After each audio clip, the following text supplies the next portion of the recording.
about 30 to 40% of people after a car accident or some kind of a whiplash trauma, which can occur with MMA fighting, sports, football, falling down, any sort of jarring motion of the neck and head can lead to symptoms, and those symptoms can linger even if somebody gives it an adequate amount of time. So depending on the study, about 30 to 40% of people 1 year after a significant head neck trauma still have symptoms.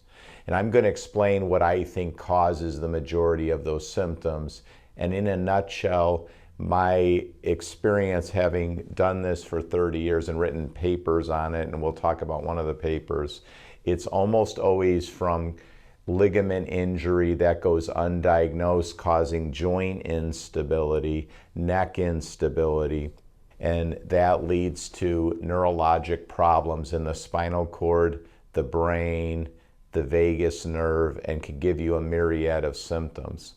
Anyone who's had a whiplash trauma and has clicking, popping, grinding in the neck most assuredly has cervical instability and needs to get that checked out by a motion scanner. Most of the injuries occur with a whiplash injury at the capsular ligaments. The capsular ligaments are what connect the bones in the neck. So the bones in the neck are called the vertebrae. The vertebrae from C2 to C7 are connected in the front by the intervertebral disc, but all of the vertebrae are connected to each other at the facet joints, and that's where motion occurs. So when we talk about like looking down at one's cell phone, that's going to stretch the capsular ligaments and the posterior ligament complex in the back of the neck. Now, rotation of the head, that occurs at C1, C2. So C1, C2 is the most mobile of all the spinal segments. And when you get a whiplash injury, almost all the time, because the person is trying to stabilize the head, there's almost always a rotation of the head, and especially if the head hits like the dashboard or something, or in football, two players smash in each other and then the head rotates. That rotation is what injures the C1, C2 joint, and that's what I think in most instances causes post-whiplash syndrome, or symptoms that last because of whiplash. Now, obviously the ligaments which connect the bones, they're white, so they need some kind of a force normally to be healthy. So in other words, it's good that there's gravity pushing down, and it's good that we have some motion, but when the force is greater than the strength of the ligaments tear and get injured. And ligament injury is almost always a progressive disorder. It's almost always a progressive disorder, meaning that if the ligaments don't heal within a few months and they're weakened, and obviously with cell phones, looking down at cell phones and computer, they put a strain on the ligaments, then the ligaments will slowly get more and more injured, more and more incompetent, and this incompetency causes an excessive movement of the bones, and it's that excessive movement of the bones or destructive movement of the bones that actually causes the symptoms of post-whiplash injury. And obviously there's lots of different forces that occur during a whiplash, and they all can injure various ligaments. Impact injury can injure the facet joint, hyperflexion injures the facet joints, distraction injures the facet joints. Almost all forces that occur with a whiplash injury can injure the facet joints. And this shows the amount of strain that the various ligaments of the neck can withstand before they fail. And you see that all it takes is a force causing the ligaments to stretch, 1 millimeter, 3.9 millimeters, 4.5 millimeters, and you get complete failure of the ligaments, meaning the ligament tears completely. When you have a whiplash injury, most of the chronic symptoms are again going to be from injury to the capsular ligament, but you also injure the posterior longitudinal ligament and the interspinous and supraspinous ligaments because they're all in the back of the neck.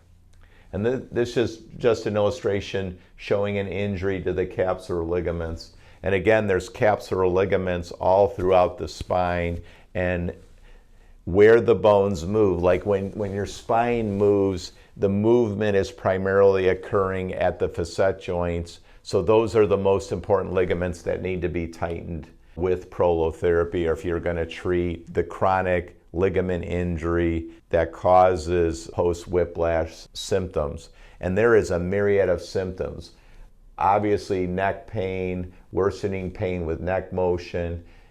Initially, you can get a loss of neck motion because the muscles clamp down, but eventually the ligaments won't be able to control the motion and you'll actually get excessive motion in most cases. You can get headaches, tenderness, clicking, popping, grinding, fatigue, dizziness, blurred vision, ringing of the ear, sleep disturbances, difficulty concentrating, memory problems, depression. This was a patient of ours that sent me this, and I wanted to post this. I know it's a lot of information, but it just shows they were keeping track of all their various symptoms and how they vary day to day.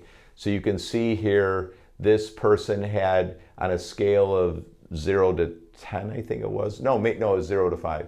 On 228, they had a 5 on fatigue, but another day they only had a 2. Every day the symptoms can change, and look at all these symptoms. Mood swings, numbness, tingling of the fingers, cold fingers. Their resting heart rate would fluctuate, weak voice, drop attacks, difficulty focusing, bloated, unhappiness, other parts of the body aching, stomach aches, headband headache, pressure headache, shoulder blade pain, irritability. I mean, all these things can stem from a whiplash injury. So I wanted to put this up there. So Danielle's made us, the other prolotherapist, we wrote a paper, a very good paper that I'd recommend everybody read. It's called Chronic Neck Pain, Making the Connection Between Capsular Ligament Laxity and Cervical Instability. It was published in 2014, and it goes through a lot of the good research on how whiplash injuries cause capsular ligament injury, and the key to resolving whiplash symptoms is to get the capsular ligaments tightened and the destructive joint motion resolved. But I wanted to put this up here. Figure 8 in that paper shows the overlap between the symptoms of vertebral basilar insufficiency, Barré-Lièvre syndrome, which is now called cranial cervical syndrome, post-concussion syndrome, instability of the upper cervical spine, and whiplash-associated disorder. They almost have identical symptoms. So if somebody's been diagnosed with post-concussion, cranial cervical syndrome, upper cervical instability, post-whiplash, they probably all have the same pathology, or at least they potentially have the same pathology, which is ligament injury in the neck, specifically the upper neck.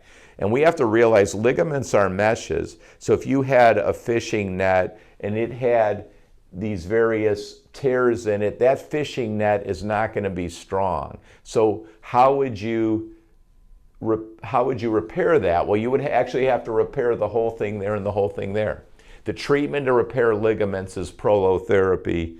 And if you're hearing prolotherapy for the first time, I'd recommend that you watch other videos that I've made on prolotherapy. Ligaments are like screws on a hinge. If one screw gets loose and you keep opening and close the door, the next screws are going to get loose, and then this hinge now is loose. Once that hinge is loose, the next hinge on the cabinet door is loose. And the only treatment that's going to cure that is going to be taking a screwdriver and screwing in those screws, and then this hinge is probably going to be good for the next 10 years.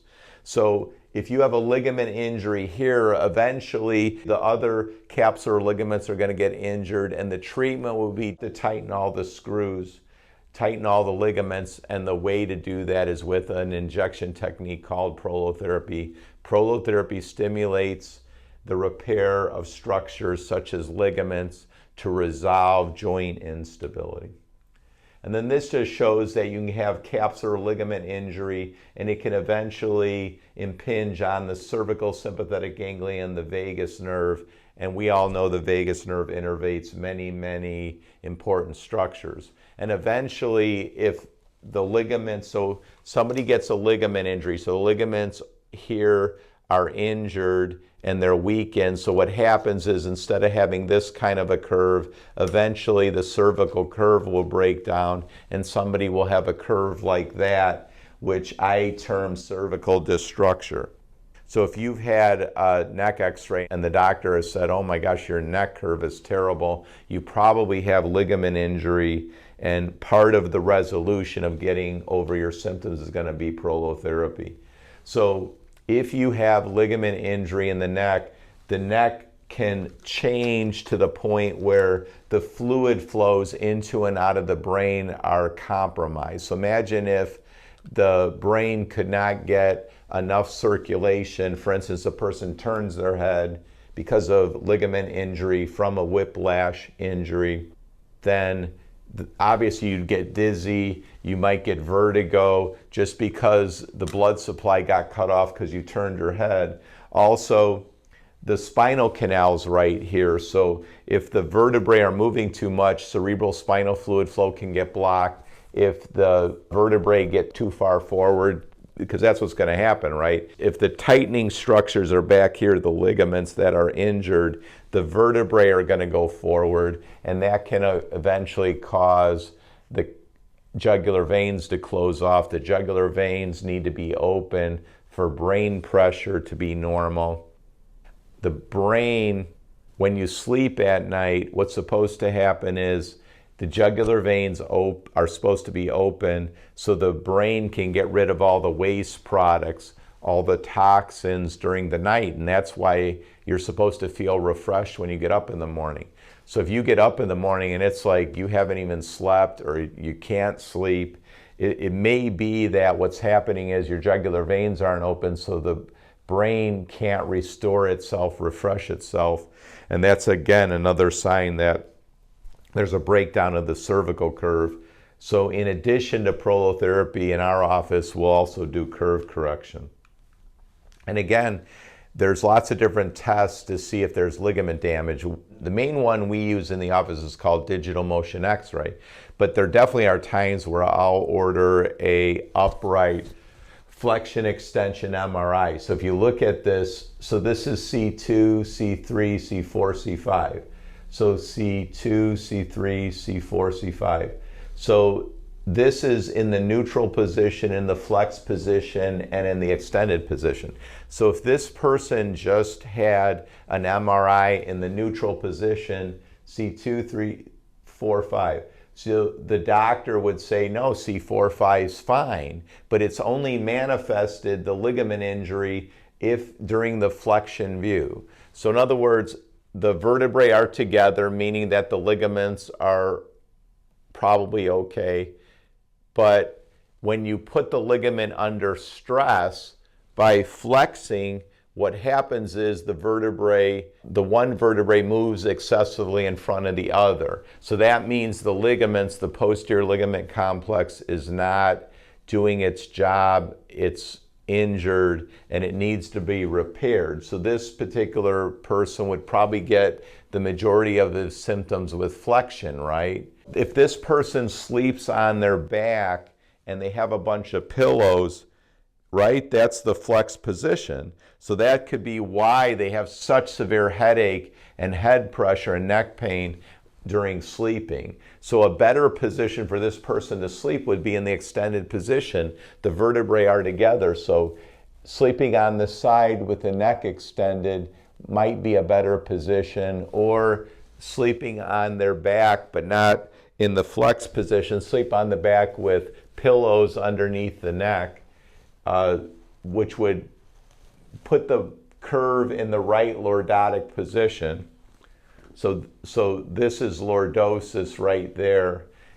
So lordosis is the vertebrae are in their shortened position, as are the ligaments, and that increases the chance that the jugular veins are open and the structures such as the spinal cord and the vagus nerve are not under stretch. So in our office, we do a digital motion x-ray. These are just stills, but in this particular patient, they had multi-level cervical instability.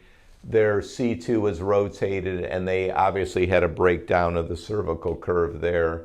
And then when they went to the side, they had excessive amounts of C1, C2 motion, which is diagnostic for upper cervical instability. And then the treatment that we use for upper cervical instability is prolotherapy. Prolotherapy injections to the injured ligaments tighten the ligaments, and once the ligaments are tightened, then the destructive joint motion stops.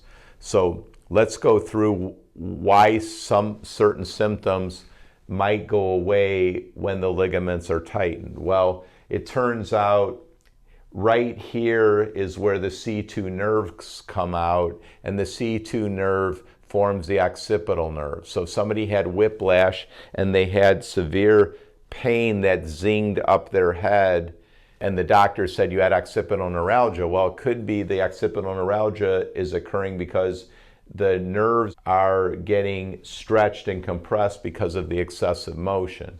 Then you see here the vertebral artery. So see the vertebral artery here.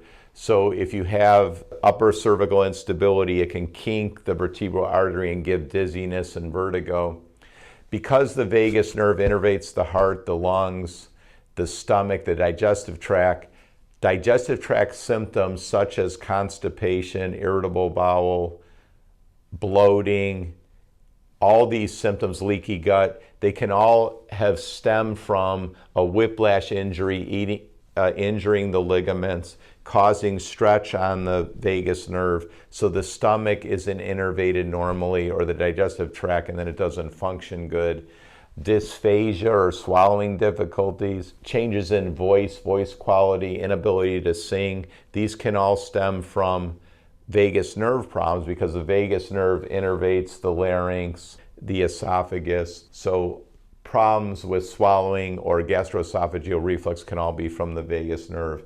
And if the jugular veins don't drain, then the brain pressure goes up, and that can cause any myriad of symptoms: headache, head pressure, personality changes, lack of motivation, anxiety, depression. All these things, and especially memory or brain fog, can all be just because there's ligament damage, changing the neck curve, obstructing the jugular vein. And once the curve is corrected and the ligaments tighten, then gradually over time those symptoms resolve.